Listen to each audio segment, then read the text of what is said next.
दो पार्ट्स का। Preposition, pre mean before, position mean place, before a place. ऐसा word जो कि नाउन से पहले वाली पोजीशन पे यूज हो, नाउन से पहले वाली पोजीशन से जस्ट बिफोर नाउन यूज हो, उसे हम प्रेपोजिशन कहते हैं। डेफिनेशन देखिएगा, a word that is used before a noun and shows it's relation with another word of a sentence. यानी कि ऐसा एक वर्ड, अ वर्ड, ऐसा वर्ड जो कि हमेशा नाउन से पहले, दो चीजें यहां पे हमने देखनी है कि प्रेपोजिशन के लिए दो कंडीशंस हमें पूरी करनी होती हैं। नंबर वन कि उससे उसके फौरन बाद एक नाउन आना चाहिए और वो वर्ड किसी दूसरे वर्ड से उसका, उस नाउन का रिलेशन भी शो कर रहा हो, सेंटेंस के किसी दूसरे वर्ड से इस नाउन का रिलेशन भी शो हो रहा हो, तो उस वर्ड को हम प्रेपोजिशन कहते हैं। For example, he goes to college. अगर हम यहां पे देखें तो हमारे पास दो प्रेपोजिशंस हैं, एक है टू, दूसरा है बाय। अब हम अपनी डेफिनेशन के अकॉर्डिंग अगर चेक करें तो सबसे पहले इसके बाद एक अदर नाउन होना चाहिए, कॉलेज भी नाउन है, और अगर हम बस को देखें तो बस भी एक नाउन है। और कॉलेज कौन जाता है, डेस्टिनेशन ही की है, इसलिए ये टू जो है ये प्रेपोजिशन ऑफ डेस्टिनेशन है, इसलिए ही और कॉलेज के दरमियान ये रिलेशन डेवलप कर रही है। और बाय जो है ये प्रेपोजिशन ऑफ सोर्स है, तो ये ही किस सोर्स को यूज करके कॉलेज जाता है, बस को करके जाता है, तो बाय भी रिलेशन ही का और बस का डेवलप कर रहा है। तो इस तरह से हमने देखा कि हर ऐसा वर्ड जिसके बाद नाउन यूज हो और वो उस नाउन का रिलेशन सेंटेंस के किसी और वर्ड से शो करे, उसे हम प्रेपोजिशन कहते हैं। नेक्स्ट देखते हैं जी प्रेपोजिशंस और एडवर्ब्स। सेम वर्ड जो होता है प्रेपोजिशन, समटाइम प्रेपोजिशन होती है और समटाइम एडवर्ब भी होता है। फॉर एग्जांपल, अगर हम इस एग्जांपल में देखें, यहां पे हमारे पास इनटू है, यहां पे इन है, तो लेकिन ये दोनों में एक प्रेपोजिशन है और एक एडवर्ब है। अगर हम देखें तो she goes into the office, into the office है।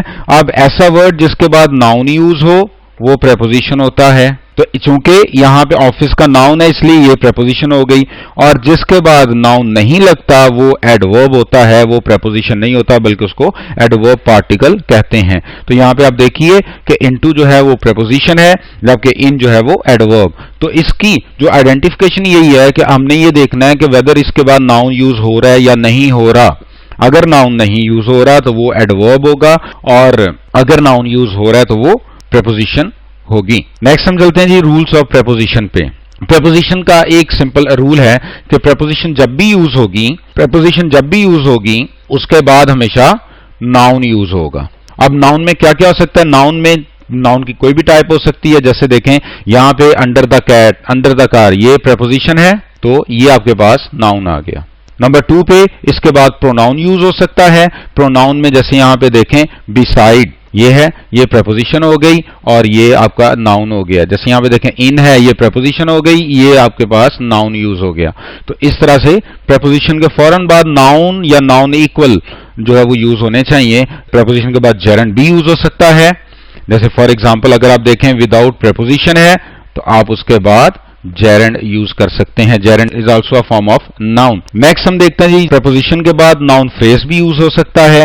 जैसे कि अगर हम यहां पे देखें टू प्रेपोजिशन है तो इसके बाद ये सारा फ्रेज लगा हुआ है। फिर प्रेपोजिशन के बाद क्लॉज यूज हो सकता है। जैसे कि आप यहां पे देखिएगा कि अबाउट है, अबाउट के बाद वेयर से लेके ये एंड तक पूरा क्लॉज यूज हो रहा है। तो इस तरह से प्रेपोजिशन के बाद हम ये देख सकते हैं कि प्रेपोजिशन के बाद नंबर वन पे नाउन यूज होना चाहिए, प्रोनाउन यूज हो सकता है, जेरेंड यूज हो सकता है, फ्रेज यूज हो सकता है या नाउन क्लॉज यूज हो सकता है, जिसकी हमने एग्जांपल्स को देखा। अब नेक्स्ट हम देखते हैं कि टू एक ऐसी प्रेपोजिशन, लेकिन टू एक ऐसी प्रेपोजिशन है जो कि नाउन के साथ साथ फर्स्ट फॉर्म ऑफ वर्ब को, जो जिसको हम इन्फिनेटिव कहते हैं, वो भी यूज करते हैं। जब ये एज एन इन्फिनेटिव का पार्ट होगा तो ये प्रेपोजिशन नहीं होगी, और जब ये इसके बाद नाउन आएगा तो ये प्रेपोजिशन के तौर पे आएगी। For example, he lock the door to keep, ये इन्फिनेटिव है। और अगर हम सेकंड एग्जाम्पल देखें, Bashir gave 1000 rupees to Salman and me to go to the store. अब यहां पे अगर आप देखें ये टू प्रेपोजिशन है क्योंकि इसके बाद नाउन यूज हो रहा है, तो अगर टू के बाद नाउन यूज होगा तो वो प्रेपोजिशन होगी, और इसके बाद फर्स्ट फॉर्म ऑफ वर्ब होगा तो फिर ये इन्फिनेटिव बन जाता है। अदरवाइज प्रेपोजिशन अपने बाद नाउन ही जो है वो हमेशा लेता है, नाउन की, और हमने ये सारे एग्जांपल देखेंगे नाउन की जगह पे क्या क्या यूज होता है, noun B, pronoun B, gerund, phrase और क्लॉज के तौर पर। नेक्स्ट हम चलते हैं जी यूज ऑफ द प्रेपोजिशन पे। प्रेपोजिशन को हम 5 डिफरेंट स्टाइल में यूज करते हैं। सबसे पहले हम देखते हैं प्रेपोजिशंस को हम लोकेशन के लिए यूज करते हैं, फिर हम प्रेपोजिशन ऑफ लोकेशंस, और उसके लिए 3 प्रेपोजिशंस होती हैं, इन, ऑन और एट। फिर हम प्रेपोजिशन को यूज करते हैं डायरेक्शन के अकॉर्डिंग, और जिसमें आती हैं हमारे पास 5 prepositions, in, into, onto, to और टू वर्ड्स। फिर प्रेपोजिशंस टाइम के लिए यूज होती हैं, प्रेपोजिशंस ऑफ टाइम कहते हैं उनको, और वो कौन कौन सी हैं जी, in, on, at, within, by, for, since, during, for, from और टू। फिर नेक्स्ट हम देखते हैं प्रेपोजिशंस ऑफ वर्ब, के वर्ब के साथ कौन कौन सी प्रेपोजिशन, जिसको हम फ्रेजल वर्ब भी कहते हैं, कौन कौन सी प्रेपोजिशंस यूज हो सकती हैं, at, for, with, of, about and many मोर।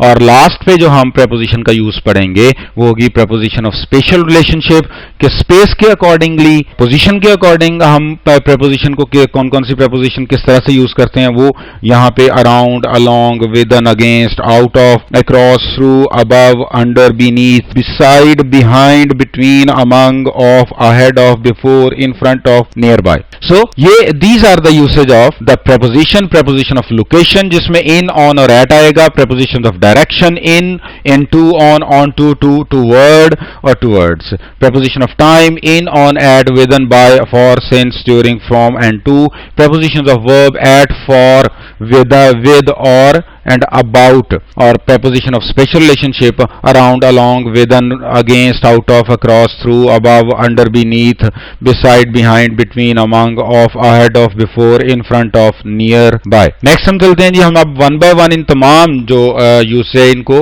हम डिस्कस करते हैं। सबसे पहले हम पढ़ेंगे प्रेपोजिशन ऑफ लोकेशन को। प्रेपोजिशन ऑफ लोकेशन में सबसे पहले हम पढ़ेंगे सरफेस।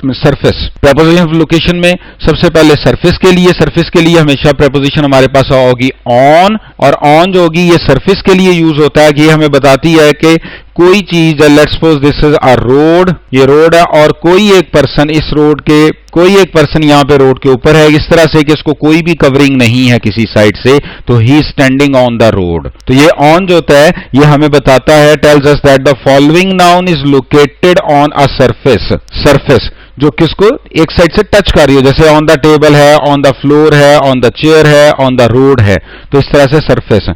अब अगर हम इन एग्जांपल्स में देखें, जैसे ये जो बी है ये इस सरफेस के ऊपर है और कवर्ड नहीं है, इसलिए ये ऑन द कार्टून। और देन यहां पे अगर आप देखें तो ये कैट जो है ये भी इस बॉल के बिल्कुल ऊपर, सरफेस के ऊपर है, इसलिए ये भी ऑन द बॉल होगा।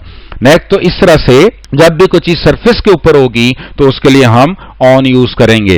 देन नंबर 2 पे है जी enclosed area, preposition location for enclosed area, उसके लिए हमारे पास है इन। जब भी कोई चीज एनक्लोज्ड होगी किसी चीज के अंदर, जैसे यहां पे अगर हम देखें कि लेट्स सपोज ये एक बिल्डिंग है और ये एक पर्सन इसके अंदर है, अब ये कवर्ड है, चाहे वो ये कवर्ड है, चाहे फिजिकल कवरिंग हो या वर्चुअल कवरिंग हो, अगर कवर्ड होगा तो वो उसके लिए प्रेपोजिशन इन यूज करेंगे। तो in tells us that the noun is in an enclosed space, यानी कि सराउंड की होती है, closed off on all the sides, चाहे वो फिजिकल हो चाहे वर्चुअल हो। तो अगर एनक्लोजिंग आ जाती है तो फिर हम प्रेपोजिशन यूज करते हैं in a country, in a room, in a box, तो इस तरह से प्रेपोजिशन और इन यूज की जाएगी। फॉर एग्जांपल अभी देखें वहां पे बी बिल्कुल सरफेस के ऊपर थी, लेकिन अब चूंकि वो उस बॉक्स के अंदर और बॉक्स के जो वॉल्स हैं इसने इनको कवर किया हुआ है, तो इसलिए यहां पे इन आ जाएगा। अब वो बॉल पहले ऊपर था, अभी बॉल उसके गिर्द लिपट गया तो ये उसके अंदर, तो इसलिए इन द बॉल हो जाएगा।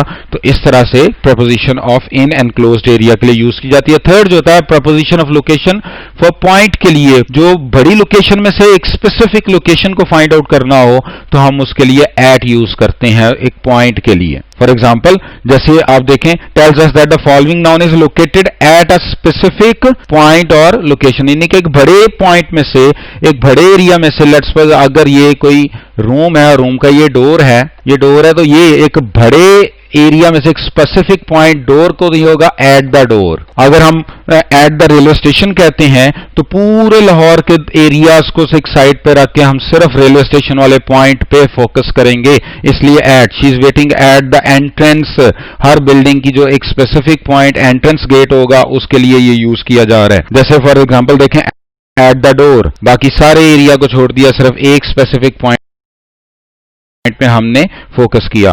तो एट